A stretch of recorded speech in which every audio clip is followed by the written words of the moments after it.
know that people will be hurt by that vote, and we worked very hard to try to get a budget deal that wouldn't include that provision.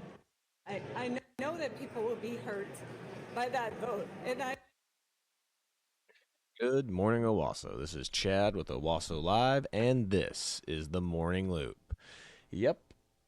Today we're kind of doing a continuation on what we were talking about the other day with all these protests going on. And this time we're talking about the No Kings protest that's been going on, and that guy that killed the Vance Luther Bolter or whatever his name is, that killed a couple of Democratic, or killed one and her husband, and then attempted to kill another one. And how everyone has all these speculations about his political leanings and all that. So we're gonna get into that today, and yeah, we're gonna see what we can find out what's going on with this, and like all the speculation of, is he conservative, is he Democrat? I mean, what's going on with that? And it seems like there's really no definitive answer yet. But if it just seems like if he was a conservative, like the media would be like going absolutely crazy trying to get all the information out there, like his motives and all that other stuff. But we'll see, because I've seen a lot of back and forth between this right now about who this guy is and what his motives are for doing what he did is. So we're going to get into that today. So we're going to start, as per usual, with the article here, and this is from the BBC. Minnesota shooting suspect went to homes of two more politicians, prosecutors say. Summary. A man accused of targeting 4 politicians in Minnesota, killing one of them and her husband, has appeared in federal court. Lance Luther Bolter, 57, is charged with killing Melissa Hortman, a Minnesota Democrat, and her spouse, Mark. And that was the woman at the beginning of the video that we just showed. And that was her seeming to be very upset about her switching sides on a bill that, you know, would have given they said they were trying to give illegal immigrants health care or whatever it was, and she flipped on the Democrats, and she seemed to be very tore up about it. State Governor Tim Walz called it a politically motivated assassination. Officials have described his plan to conduct a killing spree in the early hours of Sunday morning as he visited 4 homes belonging to state lawmakers. Bolter has yet to enter a plea, will face court again on 27th of June. He is also alleged to have shot and wounded Democratic State Senator John Hoffman and his wife Yvette, who are both now awake in the hospital. The arrest follows that was described as the largest manhunt in Minnesota history. Bolter, 57, is believed to have impersonated a police officer and escaped after engaging fire with officers early Saturday morning in the suburban Minneapolis. Okay, so let's read the rest of this. Prosecutors outline a case against Minnesota shooting suspect. Officials in the Minnesota have revealed new details of how their case against Vance Bolter, the man accused of shooting 2 state politicians in their homes. Here's the latest. Bolter has been charged with 6 federal counts. 2 of them are the murder of the state lawmaker Melissa Horton and her husband Mark. He has made his first appearance in court in St. Paul, Minnesota on Monday, but did not enter a plea. His next court appearance date is scheduled for June 27th. U.S. Attorney Joseph H. Thompson said this was a political assassination and called the deadly event a chilling attack on our democracy. He said Bolter visited the homes of 2 more politicians the night of the alleged killings. The police said that the attack was carefully planned and that Bolter researched the victims and their families, conducted surveillance of their homes, and took notes about the locations. The names of several other lawmakers that were thought to have been on the list, but police officer foiled a larger attack plans, officials say. Officials released photos and evidence uncovering in the case, which include multiple assault-style rifles, ammo, handwritten notes, and masks. We'll shortly be closing our live coverage. Stay up to date on the developing story here. Okay. Police released photo evidence in the case. Police from the deadly attack on the Minnesota state lawmakers has a released by the FBI, the Minnesota Attorney General's office. The photos show multiple assault-style rifles, ammo, written notes, which police say were found in the suspect's car. Officials said that they search for suspect Vance was the largest manhunt in state history. As you can see here, it looks like he has a crank-off. Looks like a AK-47 with an M4 stock on there. And there's that crank-off again, or maybe he had two AK pistols. Yeah, so it's not an AR. It appears to be like all AK-47 style rifles and pistols, or what we would classify as pistols because it doesn't have a stock. Just goes to show you that they still don't know what AR means, and it doesn't mean assault rifle. Mask, there's his mask that he wore. Vance Bolter appeared in federal court. We just received an update on Vance Bolter's appearance in federal court from our U.S. partner, CBS News. He entered a packed federal courtroom in St. Paul, Minnesota, wearing an orange jumpsuit flanked by police.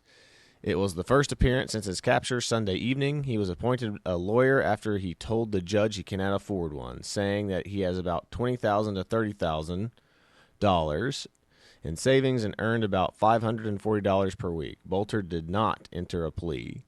His next court appearance was scheduled for June 27th. Again, very odd that he's only making $540 a week. So maybe he was literally just at the edge. It seems like to me he was a desperate man at the end of his rope, like trying to make a living by the looks of it. Especially being at the age of, 54 or 57, however old he is. I started freaking out. Witnesses described spotting the alleged killer. While waiting on an update, Vance Bolter's court appearance, we can bring you some testimony from a witness who said that see him lurking in the grassy field shortly before he was arrested. So even the BBC is not prone to to little spelling errors here and there. Wendy Thomas was a Green Isle, the Michigan town where he was eventually captured. Thomas first spotted the man in the back of her truck down the driveway of a friend's home, she told NBC News.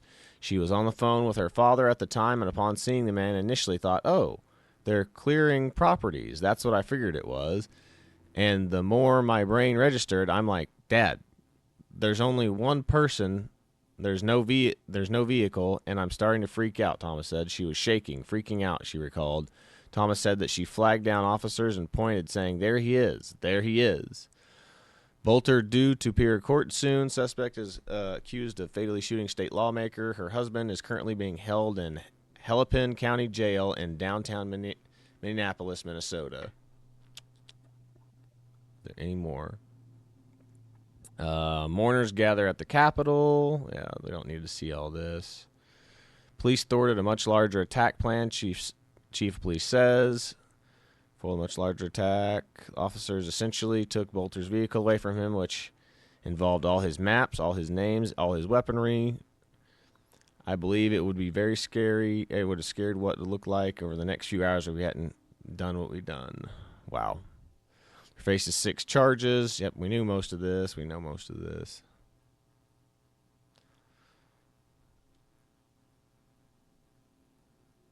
Man, yeah, they've got just a crap ton of stuff on here. And it's mainly just repeating the same stuff over and over and over again. But regardless, seems to be that this guy is just absolutely crazy. And then the big speculation now are what is his motives behind what he's done. And everyone's trying to figure out whether or not he's a conservative or a liberal or whatever is going on here. And I've been seeing a lot of back and forth. They say that all his targets were Democratic politicians. Now, I don't think they've released the full list of it yet, but we'll see. And the conservatives immediately jumped on saying that he was appointed by Tim Walz for some special position in whatever in the Minnesota state law. So they're kind of confused by that. and the fact that he had a bunch of No King flyers in the back of his car. Now, I've heard some people argue that he was taking them down, but why would they be stacked up all nice? If you're just ripping flyers down, why would you grab them and put them in your car and stack them up all nice and neat? Doesn't really make a lot of sense to me. Seems like he had a whole bunch of those. Maybe he just, I mean, there are conservatives and Republicans who've been anti-Trumpers for years. I mean, that was the whole thing, was like all the anti-Trumpers rallied around, what's his name, Ron DeSantis, for the presidential election of 2024. And then Trump just absolutely dominated the political landscape. So there was nothing that he could have, there's nothing that could have happened. I mean, there were so many conservatives that were completely anti-Trump, and there still are today. So I don't know. It's very, very strange. So we'll kind of get into the memes now and see what's going on. Okay. So here's this one right here. We'll start off with this one. And this is like they found all those No King flyers in the back of his vehicle. Are there reasons to believe that these events were also targeted by the person in the manifesto in the car? We don't have any direct links. However, there were some flyers that said no kings within the suspect vehicle. And as we know, the planned events throughout the state of Minnesota today is a no kings event. And so the reference materials that were inside of the vehicle that we saw, we have no understanding that any of the no kings events would be targeted, but we also find it of interest to the public that these would be in there, and we want to alert everybody until we do that. Because this is such an active investigation with information not knowing right now, we feel it's an obligation to all of you and the public across the state of Minnesota to alert you of it, and that's why the colonel made the notation of recommending people don't go today. But the individuals are not in custody yet, and so we want to make sure, as that very active manhunt is underway and continues, that we make sure that we're sharing that, and that's part of why we're making the recommendation. As to the investigation and the list, we are working through that now and talking to individuals, and we'll continue to.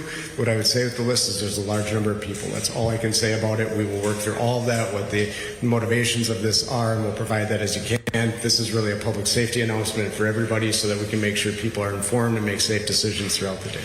Are there reasons to believe that these events were Yeah. So there's a lot of speculation behind this guy's motives. And to me, it just sounds like he's kind of a crazy guy.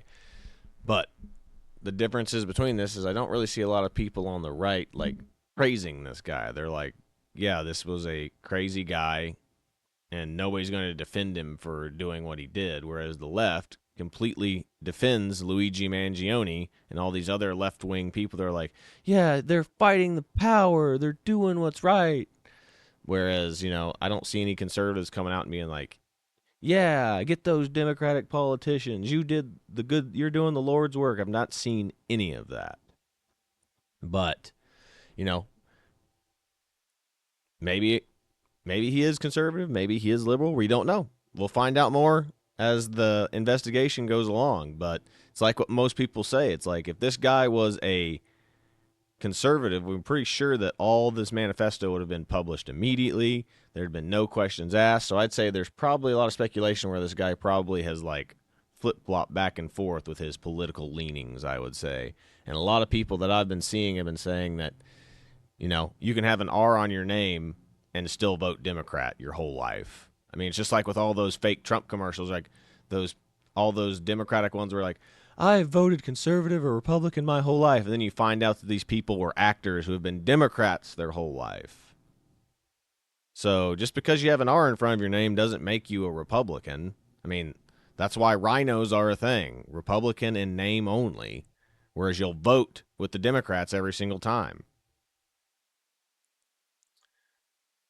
All right. Then we'll get to some of these right here. So this one's kind of more has to do with yesterday. I saw this the other day after I'd already done the show about those ICE riots. And it's from SKS Cartoons. It's a bit late for the Dems to realize that they screwed up with the illegal alien riots. Cartoon. We need the public opinion on our side. I'll take care of it, says the illegal immigrant. And they start rioting and protesting. How did I do? And the Democrats are like, oh.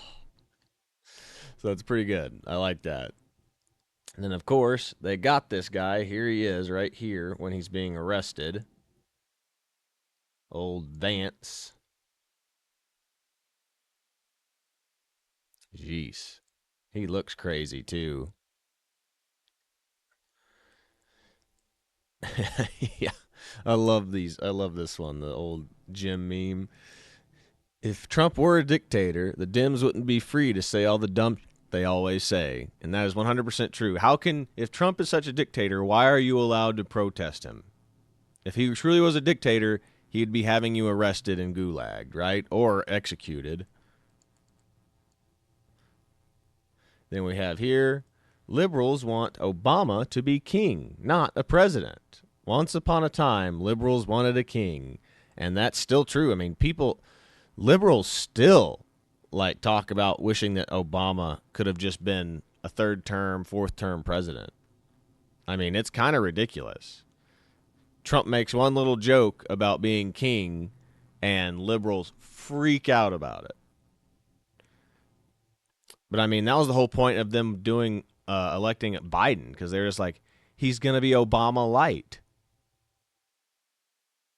So, I mean, you could even argue that Obama was pulling the strings with Biden. And then this, oh yeah, it's like people are getting fed up with these protesters. Driver with Green Arrow, Petamula, or I don't know how to say that, California doesn't stop for the No Kings protesters.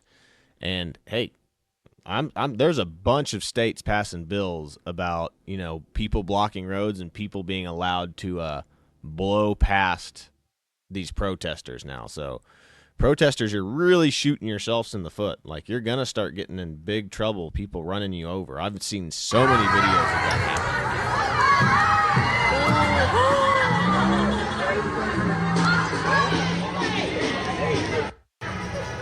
And I really don't feel bad for these people anymore.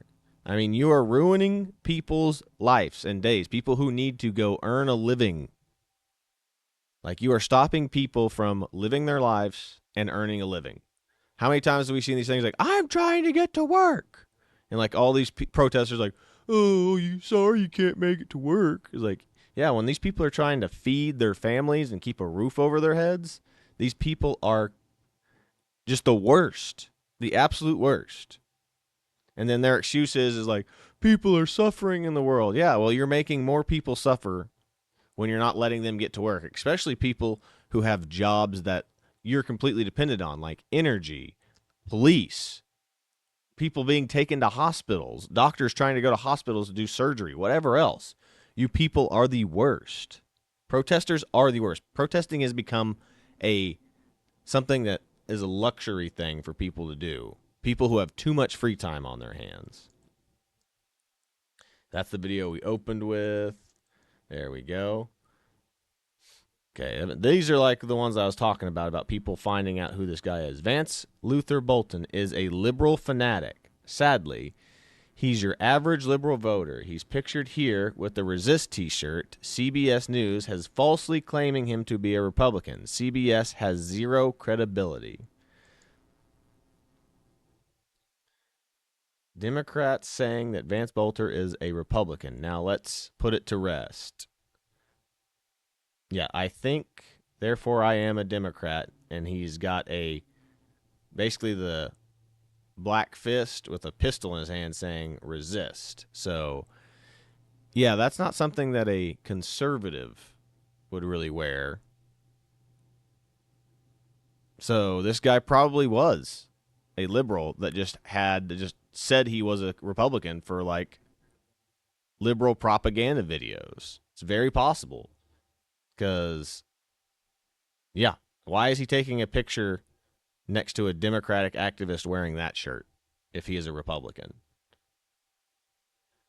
Face of a madman. Former appointee of Tim Walz sought in deadly shooting of Minnesota lawmaker. Her husband and No Kings flyers found in car, sources say.